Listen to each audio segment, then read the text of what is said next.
స్వాగతం మీ అందరికీ అండి. బయోగ్రఫీలు, ఆసక్తికరమైన కథలు, అపురూపమైన నిజాలు మరియు తాజా సమాచారం అందించే మీ ప్రియమైన ఛానల్. ప్రతి వీడియో మీకు ప్రేరణను, జ్ఞానాన్ని అందించడం మా లక్ష్యం. మన ప్రయాణం మొదలుపెట్టే టైం వచ్చేసింది. ఇంతకీ ఈ రోజు మనం ఏం చేసుకోబోతున్నాం? సంక్రాంతి పండుగ తెలుగువారి సాంప్రదాయానికి ప్రతీక. సంక్రాంతి పండుగ అనేది భారతీయ సంస్కృతిలో ఒక ప్రత్యేకమైన స్థానం కలిగి ఉంటుంది. దీన్ని పెద్ద పండుగ అని కూడా అభివర్ణిస్తారు. తెలుగు రాష్ట్రాల్లో ఈ పండుగను అత్యంత వైభవంగా జరుపుకుంటారు.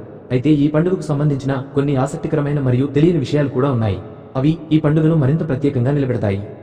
సంక్రాంతి సూర్య భగవానుడికి సమర్పణ. సంక్రాంతి సూర్యుని పూజకు సంబంధించిన పండుగ. ఇది సూర్యుడు ధనురాశి నుంచి మకర రాశిలోకి ప్రవేశించే రోజుగా భావిస్తారు. ఈ మార్పు వల్ల ఋతువుల మార్పు జరుగుతుంది. ఈ సందర్భాన్ని కొత్త ఆశలు, కొత్త శక్తి మరియు మంచి కాలానికి ఆరంభంగా చూస్తారు. 3 రోజుల పండుగ. తెలుగువారు సంక్రాంతిని 3 రోజుల పాటు వైభవంగా జరుపుకుంటారు.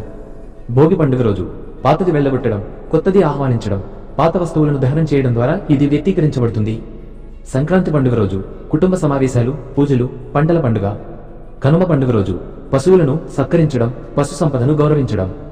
రంగవల్లుల నాడు సౌందర్యానికి ప్రతీక. సంక్రాంతి సందర్భంలో ఇంటి ముందు ముగ్గులు పెట్టడం ఒక విశిష్టమైన సంప్రదాయం. రంగవల్లులు కేవలం అలంకారానికి కాకుండా పక్షుల కోసం ఆహారాన్ని అందించే విధంగా కూడా ఉంటాయి. ఈ సంప్రదాయం ప్రకృతి పట్ల మన సహకారాన్ని సూచిస్తుంది. హరిదాసు భగవంతుడి గీతాల వినిపింపు. సంక్రాంతి సమయంలో హరిదాసు అనే వ్యక్తులు పల్లెల్లో తిరిగి భగవంతుడి కీర్తనలను పాడుతారు. వారి త్రిశూలం, పచ్చటి వస్త్రాలు, శ్రావ్యమైన పాటలు పండుగకు ప్రత్యేకతను తెస్తాయి. గోపూజ పశు సంపదకు గౌరవం. సంక్రాంతి సమయంలో గోపూజకు చాలా ప్రాముఖ్యత ఉంటుంది.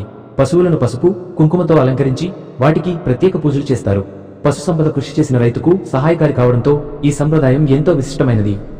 జల్లికట్టు ధైర్యానికి చిహ్నం. ఈ పండుగ తమిళనాడులో జల్లికట్టు అనే పందెం ద్వారా ప్రాచుర్యంలో ఉంది. అయితే కొన్ని తెలుగు ప్రాంతాల్లో కూడా ఈ విధానం కనిపిస్తుంది. ఇది యువకుల ధైర్యానికి, సామర్థ్యానికి పరీక్షగా నిర్వహిస్తారు. గంగిరెద్దులు పండుగ సందేశకులు. సంక్రాంతి సమయంలో గంగిరెద్దులు గ్రామాలకు ప్రత్యేక ఆకర్షణ. గంగిరెద్దులు మేలుకొలుపు గీతాలు, పాటలతో గ్రామాల్లో తిరుగుతూ సంక్రాంతి సందేశం చేరవేస్తారు. పంటల పండుగగా సంక్రాంతి ఒక వ్యవసాయ పండుగ. కొత్త పంటను తెచ్చి సూర్యుని పూజలో ఉంచి శుభం కోసం ప్రార్థిస్తారు. రైతులకు ఇది ఒక విజయోత్సవంగా ఉంటుంది. వాతావరణానికి అనుకూలంగా ఆచారాలు. భోగి మంటల్లో పాత వస్తువులను దహనం చేయడం వెనుక శాస్త్రీయ కారణం ఉంది. ఇది శీతాకాలపు చలిని తగ్గించడానికి ఉపయోగపడుతుంది. వంటకాల్లో తేనె, కొత్త గుడ్డలు, ఎండు మిరపకాయలు వంటి పదార్థాలు శరీరానికి శక్తి ఇచ్చే విధంగా ఉంటాయి. సంక్రాంతి భౌతిక మరియు ఆధ్యాత్మిక శ్రేయస్సు. సంక్రాంతి పండుగలో గోలుగోలు, పసుపోటీలు, కుటుంబ సమావేశాలు, సాంస్కృతిక కార్యక్రమాలు భౌతిక ఆనందాన్ని అందిస్తాయి. అదే సమయంలో పూజలు, సూర్యారాధన, పునీతమైన ఆచారాలు మన ఆధ్యాత్మిక శ్రేయస్సును పెంచుతాయి. సంక్రాంతి కేవలం ఒక పండుగ కాదు.